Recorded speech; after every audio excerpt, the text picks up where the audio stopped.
بسم اللہ الرحمن الرحیم۔ اللہم صلی علی سیدنا محمد وعلی آل سیدنا محمد وبارک وسلم وصلی علیہ۔ اچھا جی، ہم بات کر رہے ہیں ادلہ تفصیلیہ کی، اور ادلہ تفصیلیہ میں اس سے پہلے ہم نے قرآن، حدیث، اجماع، قیاس، اور اب ہم بات کرنے لگے ہیں مسائل مرسلہ۔ میں نے کل بھی عرض کی تھی کہ جس طریقے سے قیاس ہے اور قیاس کی مختلف صورتیں ہیں، اس طرح استحسان ہے، اور ایک اور چیز جو کہ فقہائے کرام کے نزدیک حجت ہوتی ہے وہ مسائل مرسلہ ہوتی ہیں۔ مسائل مصلحت کی جمع ہے، اور اس کا معنی ہے کہ عوام الناس کو فائدہ اور منفعت پہنچانا۔ فقہا کی اصطلاح میں اس سے مراد کے لوگوں کو فائدہ پہنچا کے ان سے نقصان کو دور کر کے ان کے دین کی، جان کی، عقل، نسل اور مال وغیرہ کی حفاظت کرنا، یہ مسائل مرسلہ کہلاتا ہے۔ اور یہ ہر قطعی طور پہ سب کو معلوم ہے کہ شریعت کے سب احکام لوگوں کی مصلحت کے لیے ہیں، دنیا و آخرت کے فوائد کے لیے ہیں۔ اگر شریعت نے کسی چیز کا حکم دیا یا اس سے منع کیا ہے تو وہ یقیناً فائدے کے لیے ہے۔ اسی لیے جو ہے یہ فرمایا گیا کہ بعثت لأتمم حسن الاخلاق، اس طرح کہا گیا مکارم الاخلاق۔ اچھا جی، اب آتے ہیں اس کی اقسام پہ۔ مسائل مرسلہ تین طرح کی ہیں۔ پہلی قسم معتبر مسالے کی، اس سے مراد وہ مسالے ہیں کہ جن کے معتبر یعنی حقیقی اور صحیح ہونے کا پتہ شریعت سے ملتا ہے۔ ان کے تحت وہ مسالے آتے ہیں کہ جن کو بروئے کار لانے اور ان تک پہنچنے کے لیے شریعت نے احکام مقرر کیے، جیسا کہ جہاد کا حکم دیا تاکہ دین کی حفاظت ہو، قصاص کا حکم دیا کہ قتل کے بدلے بندے کو قتل کرو تاکہ نسل کی حفاظت ہو، چوری پہ ہاتھ کاٹنے کا حکم دیا تاکہ مال کی حفاظت ہو۔ یہ تو ہو گئی وہ مسائل مرسلہ میں سے وہ مسئلہ کہ جو مصلحت چھپی ہوئی ہے، ہم بظاہر سمجھتے ہیں کہ بندے پہ ظلم ہو رہا ہے، اس کا ہاتھ کٹ رہا ہے، یا بندے کے مقابلے میں ایک بندہ تو ویسے قتل ہو گیا، اب دوسرے کو بھی قتل کر دو، لیکن اس کا مقصد یہ ہے کہ قیام امن ہو۔ دوسری قسم جو ہے وہ ہے لغو قرار دی گئی مصلحت، یعنی اس سے مراد وہ تمام مسالے کہ جن کے غلط یا غیر حقیقی ہونے کا شریعت کے احکام سے پتہ چلتا ہے اور ایسی مصلحتوں کا کوئی اعتبار نہیں، جیسے کہ یہ مصلحت کہ وراثت میں مرد اور عورت کو برابر حصہ دیے جائے، جیسے کہ آج کل فیمنزم وغیرہ ہے، وہ یہ شور کرتے ہیں دیکھو جی قرآن پاک میں عورت کو مرد کے برابر نہیں رکھا گیا، بلکہ ہر جگہ پر عورت کو مرد کا نصف کہا گیا، اور یہ عورتوں پر ظلم ہے۔ حالانکہ یہ ظلم نہیں ہے، اس کی وجہ یہ ہے کہ شریعت نے وراثت میں مرد کو زیادہ حق اس لیے دیا ہے کیونکہ مرد جو ہے وہ گھر کا جو ہے وہ سربراہ مرد کو بنایا، اور مرد پر گھر کے تمام حقوق اور ذمہ داریاں ڈالی ہیں، نفقہ سکنا عورت کا اور بچوں کا، اور تمام اخراجات مرد کے ذمہ، عورت کے ذمہ نہیں ہیں۔ لہذا اگر کوئی عورت جو ہے وہ اگر جواب نہیں کرتی یا کماتی نہیں ہے، یا اس حوالے سے وہ کوئی کرتی، کیونکہ اس کی ذمہ داری میں یہ چیز شامل نہیں ہے، یہ مرد کی ذمہ داری ہے، اس کی پوچھ مرد سے ہوگی۔ جب شریعت نے مرد کو یہ سارا کچھ دیا تو اس لیے شریعت نے مرد کا حصہ بھی جو ہے وہ وراثت کے اندر زیادہ رکھا ہے۔ اسی طرح جو شراب کی تجارت ہے اس سے شریعت نے منع کیا، سودی نظام، سودی بینکاری اور سودی بینکنگ وغیرہ، ان تمام چیزوں سے شریعت نے منع کیا۔ حالانکہ بظاہر دیکھا جائے تو اس میں مالی فائدہ ہے، ٹھیک ہے، اور لیکن شریعت نے اس سے منع کر دیا، ایسی تجارت سے جس کے اندر دھوکہ دہی ہو، جس کے اندر غبن ہو، جس کے اندر مال کے لٹ جانے کا خطرہ ہو، ایسی تمام شکوں میں شریعت روک دیتی ہے، حالانکہ بظاہر مالی فائدہ بھی نظر آ رہا ہوتا ہے۔ تو دراصل یہ جو ہے یہاں پر یہ جو مصلحت ہے کہ اگر یہ کہا جائے کہ جی ہم تو شراب بیچ لیتے ہیں کیونکہ اس سے مالی فائدہ ہے، اور شریعت تو یہی کہتی ہے کہ ہم لوگوں کو فائدہ پہنچانے کے لیے، تو کیا اس سے فائدہ نہیں پہنچ رہا؟ یہ اسی طریقے سے اگر ہم سود لے کر سودی پیسے سے کاروبار کر لیتے ہیں تو کیا اس سے فائدہ نہیں پہنچ رہا؟ تو یہ ایک ایسی مصلحت پیش کرنا، تو یہ مصلحت لغو ہے، اس کا کوئی اعتبار نہیں۔ تیسری مصلحت وہ ہے کہ جس کے معتبر یا لغو ہونے کا شرعی احکام سے پتہ نہیں چلتا، کہ شریعت نے ان کے معتبر یا لغو ہونے کا بتایا نہیں، لہٰذا ایسی مصلحت لغو کہلائے گی۔ جیسے کہ یہ مصلحت کے کاریگروں سے چیزوں کو ٹھیک رکھنے کی ضمانت لی جائے، ٹھیک ہے نا جی، ایک آدمی کو کئی لوگ مل کر اگر قتل کر دیں تو اس کے بدلے میں ان سب کو قتل کیا جائے، اب یہ کوئی وہ نہیں ہے، بلکہ سارے مل کر اس کا فدیہ ادا کریں گے، کیونکہ اتنے لوگوں کو قتل نہیں کیا جا سکتا۔ اس طرح انتظامی امور کے لیے دفاتر قائم کیے جائیں، جیلیں بنائی جائیں، اور باہم خرید و فروخت کے لیے سکے جاری کیے جائیں وغیرہ۔ تو یہ جو مصلحتیں ہیں، یہ مصلحتیں آج کل کی اس کی جدید شکل کے، جیسے پاسپورٹ پہ آپ کے CNIC پہ اور ڈیفرنٹ جگہوں پر جو آپ کی تصویر ہے تو وہ تصویر وہاں پرنٹ کروائی جائے۔ اب یہ ایسی مصلحت ہے کہ جس مصلحت کے لغو ہونے کا اور اس کے صحیح ہونے کا جو ہے نا وہ شریعت کی طرف سے کوئی واضح حکم جاری نہیں ہے۔ اب بعض لوگ اس کو بھی جائز نہیں سمجھتے ہیں، چونکہ بہت جو ہے وہ متشددانہ رائے رکھتے ہیں، وہ کہتے ہیں جی یہ مطلب ٹھیک یہ بھی نہیں ہے۔ لیکن بعض لوگ آج کل کے دور میں جس طرح دہشت گردی اور مختلف اس طرح کی چیزیں جو ہیں وہ ہیں، جان و مال کی حفاظت کی خاطر بعض علماء ٹھیک کہتے ہیں، تو یہ مصلحت جو ہے وہ مصلحت لغو کہلائے گی۔ باقی مصالح مرسلہ کو حجت ماننے پر فقہا کی آراء، فقہا جو ہے وہ ان کے درمیان یہ کوئی مختلف ہی مسئلہ نہیں ہے، بلکہ تمام فقہا اس بات پر اتفاق کرتے ہیں کہ مصلحت کے لیے جو ہے وہ شریعت کے اندر گنجائش پیدا کی جا سکتی ہے۔ اچھا جی، مصالح مرسلہ کو جو سب سے زیادہ امپورٹنس ہے نا، وہ امام احمد بن حنبل اور ان کے فالورز دیتے ہیں، حنبلیہ دیتے ہیں، حنفیہ سے بھی زیادہ، کیونکہ ان کے نزدیک قیاس کی علت جو ہے وہ منضبط نہیں بلکہ غیر منضبط ہے، یعنی کہ یعنی حکمت یا مصلحت ہی ہے ان کے نزدیک قیاس کی علت بھی، لہذا اس وجہ سے وہ اس سے زیادہ مصلحت کے اوپر زور دیتے ہیں۔ پھر پانچویں چیز جو اس میں آئی تھی وہ تھا استصحاب۔ استصحاب کا معنی یعنی مصاحبت، صحبت، ساتھ، ٹھیک ہے نا، اس معنی کے اندر اصطلاح میں اس سے مراد یہ کہ کوئی حکم جیسا تھا اسے ویسے ہی سمجھا جائے تاکہ اس میں کوئی تبدیلی کی دلیل ملے۔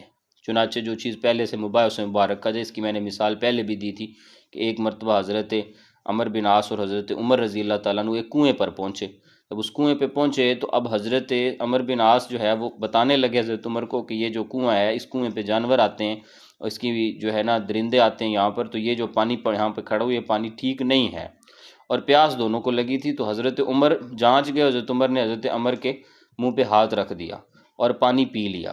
اس کے بعد جب حضرت عمر نے بتایا حضرت عمر کو، تو حضرت عمر نے کہا کہ جو ہے وہ تم اگر یہ مجھے پہلے بتا دیتے تو پھر یہ پانی میرے لیے ناجائز ہو جاتا، حرام ہو جاتا، کیونکہ پھر اس کا نجس ہونا واضح ہو جاتا، لہٰذا اس لیے چیزوں کو اپنی اصل پر رکھو، جو چیز جن کے بارے میں شریعت نے حرام ہونے کا حکم نہیں لگایا تو وہ چیزیں مباح ہیں، اور یہ استصحاب کے حکم میں آ جائے گا، لہٰذا جو چیزیں جس دلیل پہ پہلے تھیں، مثال کے طور پہ پانی کا گلاس رکھا تھا رات کو اور اب صبح کو یہ جاننے کی کوشش کرنا کہ یہ پانی جو ہے یہ ٹھیک نہیں ہوگا فلاں فلاں، تو استصحاب یہ ہے کہ اس پانی کو پی لیا جائے، کیونکہ کوئی حرج نہیں، کیونکہ یہ جس حکم پر پہلے تھا اس حکم پر جو ہے وہ پی لیا جائے اس کو، تو یہ استصحاب ہے، ٹھیک ہے نا جی، تو یہ استصحاب ہے۔ تو استصحاب کی جو ضرورت ہے اس پر جو ہے ائمہ اربعہ اس پر اتفاق کرتے ہیں، اور پھر شواف، حنبلیہ، حنفیہ اور مالکیہ تمام کا اس بات کے اوپر ہے، البتہ امام شافعی میں نے پہلے بھی عرض کیا کہ استحسان کے اوپر کمی کرتے ہیں، لیکن استصحاب کو وہ بھی اسی طریقے سے جو ہے وہ منو عن لیتے ہیں۔ اس کے بعد آ جاتا ہے جی اجتہاد۔ اجتہاد کوشش کرنے سے ہے، اور اجتہاد کا معنی جو ہے وہ باب افتعال کے وزن پر ہے۔ اصطلاحی معنی کسی حکم شرعی کو معلوم کرنے کے لیے فکر اور استنباط کی صلاحیتوں کو بروئے کار لانا، قرآن و سنت کی روشنی میں اور پیش آمدہ مسئلے کا شرعی حکم معلوم کرنے کی کوشش، یہ اجتہاد۔ ہر بندہ مجتہد نہیں ہے، جیسے کہ آج کل ہر بندہ مجتہد بنا ہوا ہے، تو اجتہاد کی شرائط ہیں، مجتہد کی نیت اور عقیدہ ٹھیک ہو، ٹھیک ہے جی، اور وہ کسی شخص یا گروہ کے بے جا تعصب میں مبتلا نہ ہو، کتاب و سنت نصوص کا اس کو مکمل علم ہو، اجماعی مسائل پر مکمل گرفت ہو، عربی کے جو علوم لسان ہیں ان پر اس سے واقفیت ہو، اصول فقہ پر اس کی گہری نظر ہو، ناسخ و منسوخ کا کون سی آیت ناسخ ہے، کون سی منسوخ ہے، کون سی حدیث پہلے ہے، کون سی بعد میں، یہ اس کو پتہ ہو۔ پھر مجتہد جو ہے وہ جدید طرز زندگی سے بھی آگاہ ہو۔ اب یہ نہیں ہے کہ جو ہے وہ آپ بینکنگ کا مسئلہ ایک ایسے مولوی صاحب کے پاس لے جاتے ہیں کہ جو ہے وہ مدرسے اور اپنی مسجد کی چار دیواری سے باہر ہی نہیں نکلے، یا آپ اس کے پاس جا کر اس سے جو ہے وہ ای کامرس کے مسائل ڈسکس کرنا شروع کر دیتے ہیں، آن لائن جو ہے وہ ارننگ کی چیزیں ان سے پوچھ رہے ہیں، جس کو پتہ ہی نہیں اس چیز کا، جس کا اس سے لینا دینا ہی نہیں۔ تو مجتہد جو ہے وہ جدید طرز زندگی سے بھی آگاہ ہو، مجتہد جو ہے وہ غیر معمولی ذہنی سلجھاؤ بھی رکھتا ہو، صحابہ اور تابعین اور اسی طریقے سے اہل بیت حضرات جو ہے کہ جو فقہا کے مابین اختلافی مسائل ہوئے ہیں ان کا بھی اسے ادراک ہو، ٹھیک ہے، اسی طریقے سے اسے شریعت کے مقاصد، اس کے احکام کی علتیں اور اس کے پیچھے جو حکم کار فرمائے ہیں ان تمام چیزوں کا، حکمتوں کا بھی اس کو پتہ ہو۔ والذین جاہدوا فینا لنہدینہم سبلنا، یہ جو قرآن کی آیت ہے کہ وہ جو ہمارے رستے میں کوشش کرتے ہیں تو ہم انہیں ضرور رستہ دکھا دیتے ہیں، اور اللہ جو ہے وہ احسان کرنے والوں کے ساتھ ہے۔ اور وَمِنْ حَيْثُ خَرَجْتَ فَوَلِّ وَجْهَكَ شَطْرَ الْمَسْجِدِ الْحَرَامِ وَحَيْثُ مَا كُنْتُمْ فَوَلُّوا وُجُوهَكُمْ شَطْرَهُ، یہ دلیلیں ہیں۔ اسی طرح اجتہاد پر حضرت معاذ بن جبل کو جب رسول اللہ نے یمن کا حاکم بنایا وہ والی دلیل ہے، اور اسی طرح وہ حدیث کہ اذا حکم الحاکم فاجتہد ثم اصاب فلہ اجران واذا حکم فاجتہد ثم اخطا فلہ اجر، کہ اگر حاکم اجتہاد کرتا ہے اور وہ صحیح اجتہاد کرتا ہے تو اس کو دوہرا اجر ملے گا، اور اگر اجتہاد کرے اور غلطی کر جائے پھر بھی اس کے لیے ایک اجر ہے۔ تو لہٰذا یہ ساری چیزیں اجتہاد کو ثابت کرتی ہیں۔ پھر اجتہاد فی الشرع ہے، شریعت کا اجتہاد، مجتہد مستقل ہیں، اجتہاد فی الشرع جو شریعت کے مجتہدین ہیں یہ صرف صحابہ کرام ہیں. صحابہ کرام جو تھے وہ شریعت میں مجتہد تھے. رسول اللہ صلی اللہ علیہ وسلم کی ذات بابرکات شریعت میں مجتہد تھی، اور رسول اللہ صلی اللہ علیہ وسلم کے بہاف پر صحابہ بھی مجتہد تھے. جیسے حضرت عمر رضی اللہ عنہ نے 20 تراویح کو نافذ کیا، 3 طلاقوں کو 3 طلاقیں ہی نافذ کیا. اسی طریقے سے حضرت عثمان رضی اللہ عنہ نے جو ہے وہ مسجد میں محراب کو جاری کیا، ممبروں کی سیڑھیوں کو بڑھایا. پھر اسی طریقے سے جو ہے فجر کی اذان میں صلاۃ خیر من النوم کا اضافہ کیا، جمعے کی دوسری اذان کو نافذ کیا. بہت ساری ایسی چیزیں ہیں جو کہ وقت کے ساتھ ساتھ جو ہے صحابہ کرام نے کی ہیں، اور وہ آن دی بہاف آف رسول اللہ صلی اللہ علیہ وسلم. پھر اس کے بعد مجتہد مستقل ہیں. مجتہد مستقل تابعین ہیں، اور تابعین میں ہیں، اور تابعین کے بعد پھر جو پہلا طبقہ ہے امت کا وہ مجتہد مستقل کہلائے گا. پھر اس کے بعد آ جاتے ہیں جی مجتہد منتسب. منتسب وہ ہوتے ہیں جو اپنے آپ کو کسی ایک کا فالوور بناتے ہیں. یعنی یوں سمجھیں کہ مثال کے طور پر جیسے کہ حضرت امام جعفر صادق تھے، تو اب حضرت امام جعفر صادق مجتہد مستقل تھے. اب جو امام جعفر صادق کے فالورز ہیں وہ مجتہد منتسب تھے، وہ اوورال فقہ کو فالو نہیں کرتے تھے، وہ اسی میں تھے. پھر اس کے بعد آ جاتا ہے اجتہاد فی المذہب، جس میں ہمارے 4 بڑے ائمہ ہیں، امام ابو حنیفہ، امام شافعی، امام مالک، احمد بن حنبل وغیرہ. یہ تمام حضرات یہ مجتہد فی المذہب تھے. انہوں نے اپنے اپنے مذاہب فقہیہ ایجاد کی. اس کے علاوہ بھی اور سے ہیں، مثال کے طور پہ جیسے کہ ابو حیان التوحیدی تھے، یا اس کے علاوہ اہل الظواہر کی فقہ ہے وہ ایک الگ. تو بہت ساری جو ہے وہ مجتہد فی المذہب ہوئے ہیں. تو یہ مجتہد فی المذہب تھے. اب اس کے بعد یہ دروازے بند ہو گئے. اب جو ایک 5واں درجہ ہے وہ ہے مجتہد فی المسائل. یہ ابھی بھی دروازہ کھلا ہے. مجتہد فی المسائل آج کے دور میں بھی امت کے علماء کسی مسئلے کے اوپر اجتہاد کریں اور اس مسئلے کے اندر اپنی رائے پیش کریں. جیسے تصویر کا مسئلہ میں نے بتایا، اسی طرح اسلامی بینکنگ کا مسئلہ ہے، ای کامرس وغیرہ، ان چیزوں کے اندر آن لائن ارننگ کے اوپر جو علماء کرام نے فتاویٰ دیے ہیں، یا آج کے جدید دور میں جو مسائل پیش آ رہے ہیں، جیسے ایک بندہ جہاز میں یہاں سے سفر کرتا ہے روزہ رکھ کے، اور اگلے ملک یہاں سے اس نے صبح کے وقت سفر شروع کیا، اگلے ملک میں وہ پہنچتا ہے، وہاں پھر سحری ہو رہی ہے، وہ کیا کرے گا؟ اس طرح کے بہت سے مسائل جو ہے وہ کا سامنا ہے. تو ان تمام مسائل میں جو علماء کرام اپنی رائے دیں گے اس کو مجتہد فی المسائل کہیں گے. تو یہ 5 قسمیں ہیں اجتہاد کی: اجتہاد فی الشریعہ، اور اجتہاد مستقلہ، اور اجتہاد منتسبہ، اور اجتہاد فی المذہب، اور پھر اجتہاد فی المسائل. تو اب جو باقی ہے وہ اجتہاد فی المسائل جو ہے وہ باقی ہے. پھر اجتہاد کے مواقع، جن مسائل کا حل موجود نہیں ان کا حل نکالنا ہے، جن مسائل کا حل موجود ہے ان کا محکم حل متعین کرنا ہے. یہ 2 ہیں. اجتہاد کی ضرورت ہے بہت زیادہ، اجتہاد کا طریقہ کار بھی بتا دیا گیا ہے، اور اجتہاد کی اہمیت کے اوپر بے شمار چیزیں جو ہیں وہ موجود ہیں. باقی آ جاتی ہیں جی قواعد فقہیہ، مشہور قاعدے جو کہ مفتیان کرام کو پڑھائے جاتے ہیں. مثلا ایک قاعدہ ہے کہ من وقع فی الشبہات وقع فی الحرام، جو مشابہات میں پڑے گا وہ حرام میں پڑ جائے گا. اب یہ ایک اصول ہے، لہٰذا اس میں مشابہات میں کیا ہے کہ اللہ رب العزت کے لیے قرآن نے کہا ید اللہ، اللہ کا ہاتھ، تو اللہ کا ہاتھ کیا ہوگا، کیسا ہوگا؟ اب یہ مشابہات ہیں، اس میں نہیں جانا. اسی طریقے سے جی وسع کرسیہ السماوات والارض، اس کی کرسی جو ہے وہ آسمان. اب اللہ کی کرسی کیسی ہے کہ اللہ کے لیے باقاعدہ کرسی. اب یہ مشابہات ہیں، ان میں نہیں جانا.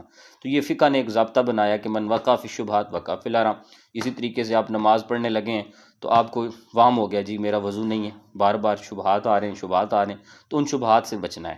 اسی طریقے سے سلسل بول ہے، اگر آپ کو یہ لگے کہ جی جو ہے وہ بعض حضرات کو یہ بیماری کہتے ہیں جی واش روم جاتے ہیں تو پیشاب کے قطرے لگتے ہیں، اب یہ شبہات ہے، اس میں نہیں پڑھنا. اگر آپ اس میں پڑھیں گے تو آپ حرام میں پڑھیں گے. الیقین لا یزول بالشک، یقین شک سے زائل نہیں ہوتا، یقین شک سے زائل نہیں ہوتا. مثال کے طور پہ نماز پڑھ رہے ہیں، آپ نے نیت باندھی ہے، تو اب آپ کا جو راستہ یقین ہے وہ شک سے زائل نہیں. آپ کو شک پڑا کہ میں تو 3ری رکعت میں، حالانکہ آپ 4تھی میں ہیں، تو یقین شک سے زائل نہیں ہوتا. المشقۃ تجلب التیسیر، مشقت آسانی لاتی ہے، مشقت آسانی لاتی ہے.